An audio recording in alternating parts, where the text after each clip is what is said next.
para sahabat researchers. Nah, perkenalkan nama saya Nurdin Falah. Nah, di sini pada kesempatan kali ini saya akan sedikit menjelaskan tentang transformasi data ordinal ke interval.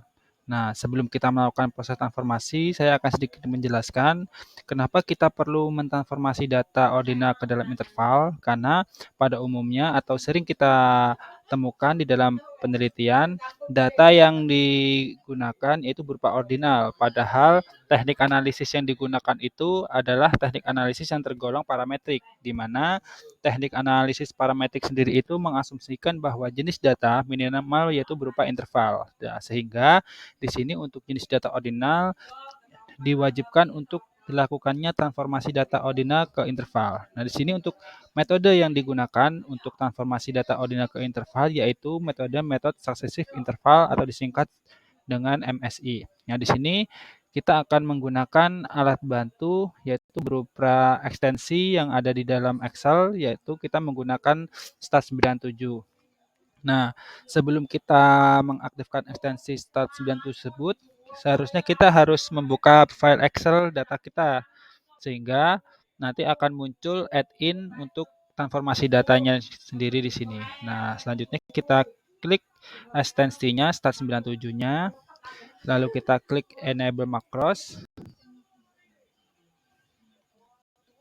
Nah, di sini akan muncul menu untuk transformasi data ordinal ke intervalnya. Nah, sebelumnya kita harus membuka sheet baru untuk menempatkan hasil transformasi data ordinal ke intervalnya. Selanjutnya, kita lakukan proses transformasi data ordinal ke interval dengan cara klik statistik. Kita pilih successive interval. Lalu kita merge style that have the same name, yes. Nah, selanjutnya kita blok data yang akan kita transformasi ke ordinal ke intervalnya. Di sini ada kurang lebih 420 data. Kita blok secara keseluruhan. Selanjutnya kita klik di cell output. Nah, lalu kita klik di mana kita akan menempatkan hasil transformasi data ordinal ke interval.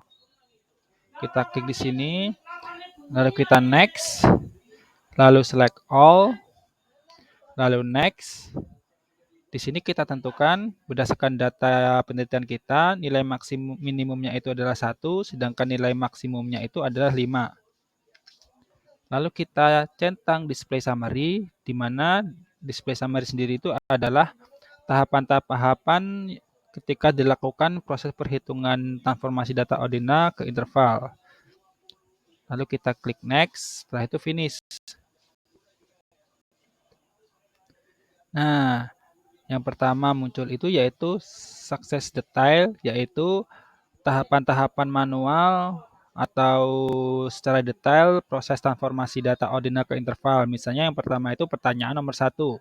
Di sini ada yang menjawab 1 sampai 5, di mana yang menjawab dengan skor 1 itu ada 3 orang, lalu dicari probability-nya atau persentasenya, data kumulatifnya, destiny-nya, Z-nya, dan yang terakhir scale sendiri itu adalah data hasil transformasi intervalnya gitu. Jadi nanti yang kita gunakan itu nilai hasil transformasinya ini yang dalam bentuk rekapitulasi. Nah, untuk proses transformasinya sendiri itu dilakukan per pertanyaan. Jadi dihitung per masing-masing pertanyaan, kita cari frekuensi dari jawaban masing-masing responden, selanjutnya dicari nilai probability, kumulatif, density, dan Z-nya, sehingga diperoleh nilai data intervalnya. Untuk rekapan data intervalnya ada di bagian bawah. Nah, ini yaitu successive interval. Nah, ini hasilnya akan sesuai dengan jumlah sampel yang kita gunakan tadi, yaitu sekitar 420 responden. Nah, ini agar lebih rapi, kita bisa pindahkan ke dalam sheet lain atau di sini.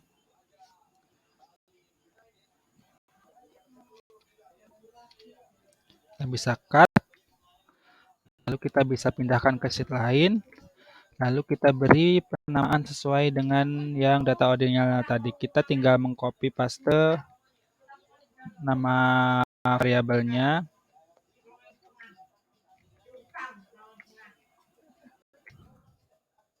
agar lebih jelas.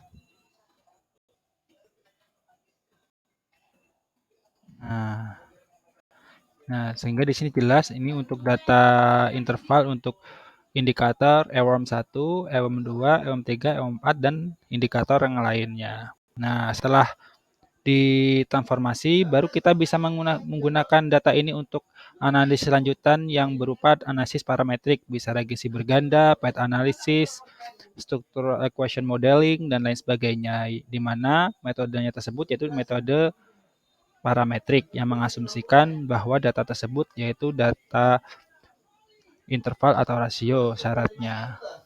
Ya, mungkin cukup sekian yang bisa saya jelaskan berkaitan dengan transformasi data ordinal ke interval. Kurang lebihnya mohon maaf. Wassalamualaikum warahmatullahi wabarakatuh.